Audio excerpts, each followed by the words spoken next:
नमस्कार विद्यार्थी मित्र हो. इयत्ता 12वी अर्थशास्त्र प्रकरण पहिले सूक्ष्म व स्थूल अर्थशास्त्राची ओळख या प्रकरणातील आपण सूक्ष्म अर्थशास्त्राची वैशिष्ट्ये फीचर्स ऑफ मायक्रो इकॉनॉमिक्स आज पाहणार आहोत.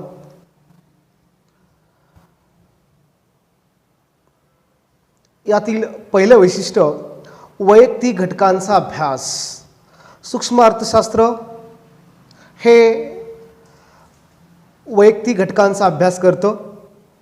यामध्ये विशिष्ट कुटुंब संस्था, विशिष्ट उद्योग संस्था, वैयक्तिक किमती यासारख्या लहान वैयक्तिक आर्थिक घटकांच्या वर्तनाचा अभ्यास हा सूक्ष्म अर्थशास्त्रात केला जातो.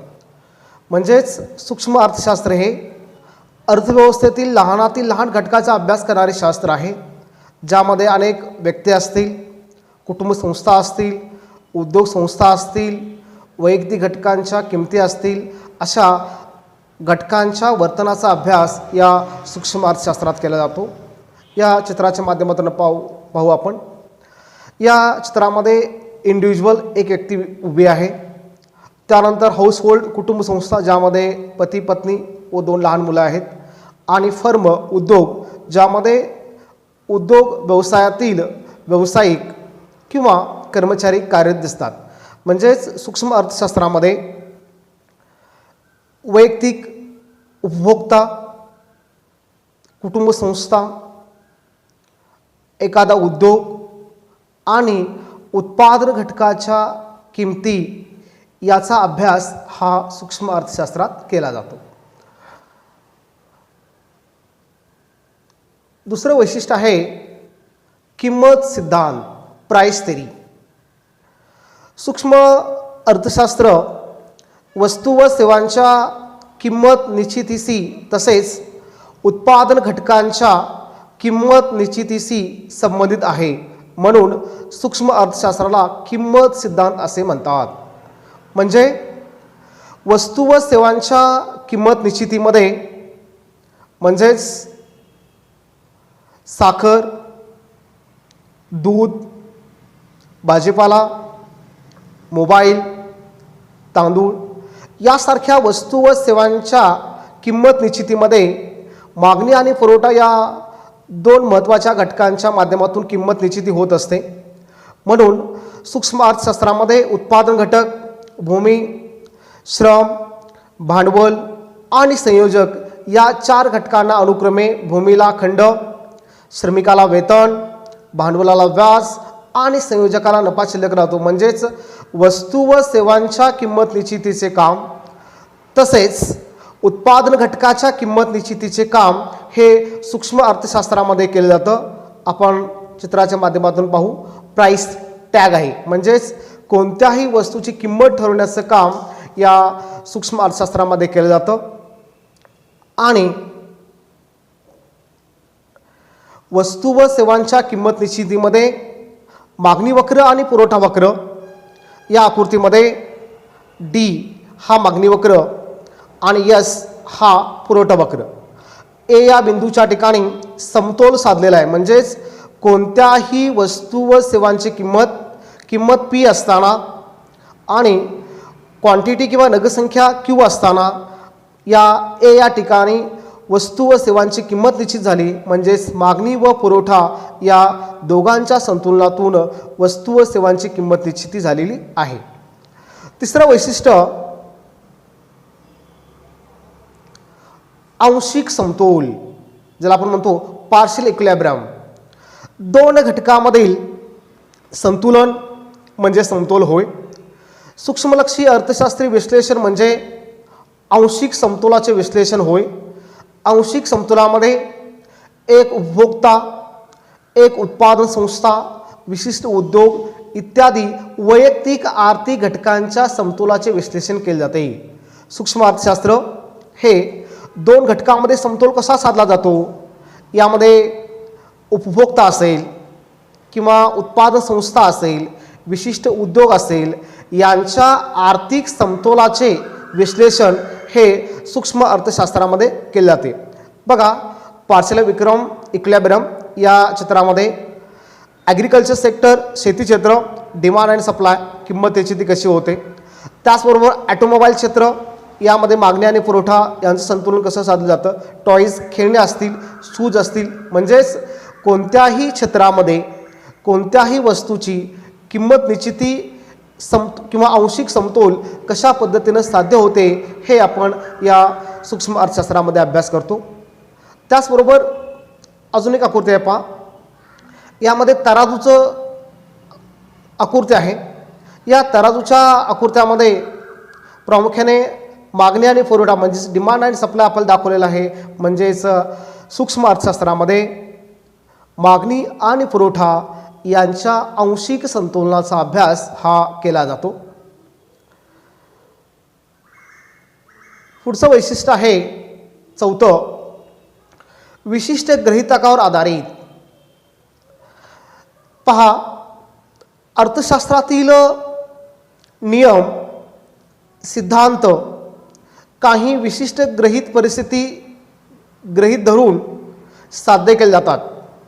म्हणजेच मागणीचा नियम, इतर परिस्थिती कायम असताना वस्तूच्या किमतीत वाढ झाली असता मागणी कमी होते आणि वस्तूच्या किमतीत घट झाल्यामुळे मागणी वाढते. म्हणजेच किमतीतील वाढ किंवा घट यामध्ये आपण गृहीत परिस्थिती धरली. या गृहीत परिस्थितीमध्ये किमतीमध्ये किंमत स्थिर असेल, लोकसंख्या स्थिर असेल, उत्पादन घटकाच्या किमती स्थिर असेल, लोकांच्या आवडीनिवडी स्थिर असतील, पर्यायी व पूरक वस्तू स्थिर असतील, अशी गृहीत परिस्थिती गृहीत धरल्याशिवाय अर्थशास्त्रातील नियम किंवा सिद्धांत अनुभवास येत नाहीत.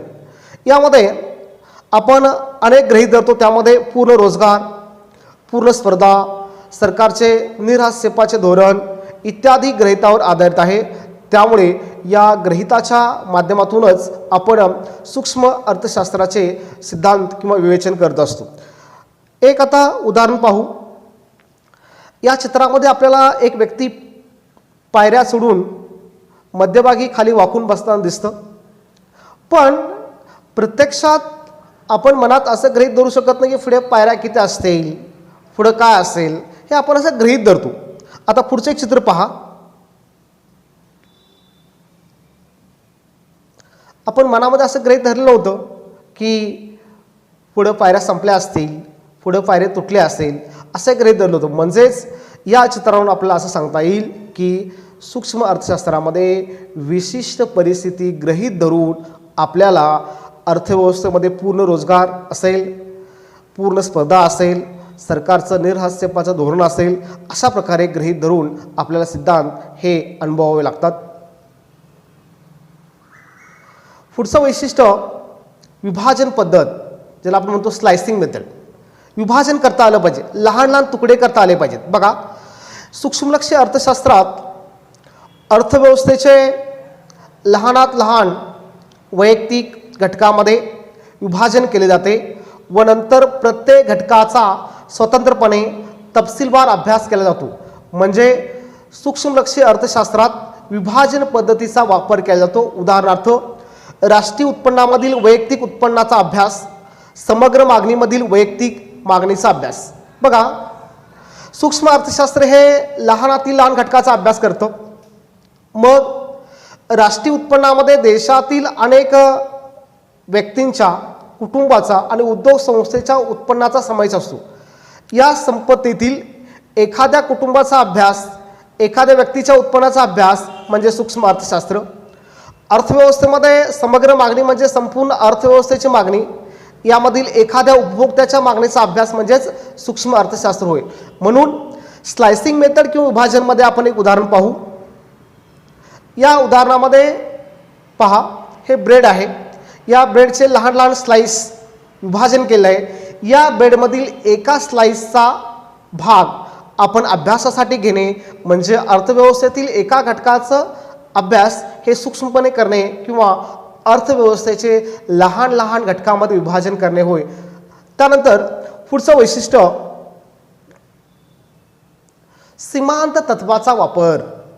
बघा, अर्थशास्त्रामध्ये सीमांत संकल्पना ही सूक्ष्म आर्थिक विश्लेषणाचे मुख्य साधन आहे. सीमांत परिमाण म्हणजे एका वाढीव नगामुळे एकूण परिमाणात होणारा बदल. म्हणजेच सीमांत म्हणजे शेवटचा. अर्थव्यवस्थेमध्ये वस्तू व सेवांच्या किंमत निश्चितीमध्ये सीमांत खर्च, सीमांत प्राप्ती हे अतिशय महत्त्वाचे आहे. म्हणजेच सीमांत तत्वाचा वापर सूक्ष्म बदलाचा परिणाम उत्पादक व उपभोक्त्यांचे आर्थिक निर्णय घेताना केला जातो. म्हणजेच आपण हे चित्र पाहू.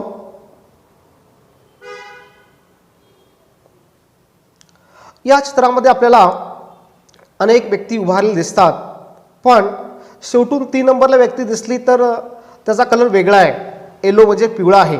त्यानंतर 2 व्यक्ती म्हणजेच सीमांत म्हणजे शेवटच्या घटकानंतर किती नगाने वाढ झाली, एकाने झाली, दोन झाली, 3 झाली.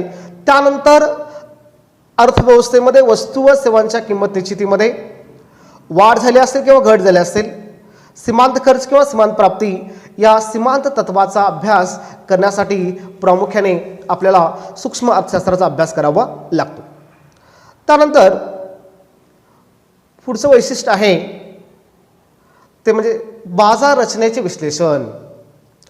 सूक्ष्म अर्थशास्त्र हे पूर्ण स्पर्धा, मक्तेदारयुक्त स्पर्धा, अल्पाधिकार बाजार या विविध बाजारांच्या किंवा रचनांचं आपण विश्लेषण करतो किंवा अभ्यास करतो. या अभ्यासक्रमामध्ये प्रामुख्याने पूर्ण स्पर्धा, मक्तेदारी आणि मक्तेदारयुक्त स्पर्धा, अल्पाधिकार असे बाजारपेठेचे विविध प्रकार आहेत. त्या प्रकाराचा अभ्यास आपल्याला या सूक्ष्म अर्थशास्त्रामध्ये केला जातो. एक चित्र पहा. या चित्रामध्ये प्रामुख्याने बाजारपेठ आहे. या बाजारपेठेमध्ये फळे, भाजीपाला इत्यादी विक्रीसाठी आहे. म्हणजेच फळ बाजाराला विशिष्ट प्रदेश, विशिष्ट जागा किंवा विशिष्ट ठिकाण हे महत्त्वाचं नसून ग्राहक आणि उत्पादक यांच्यामध्ये वस्तू व सेवांची देवाणघेवाण होणं अपेक्षित आहे. अशा अनेक प्रकारच्या बाजारपेठेंचा अभ्यास किंवा वर्गीकरण हे आपण सूक्ष्म अर्थशास्त्रामध्ये करतो. पुढचं वैशिष्ट्य आहे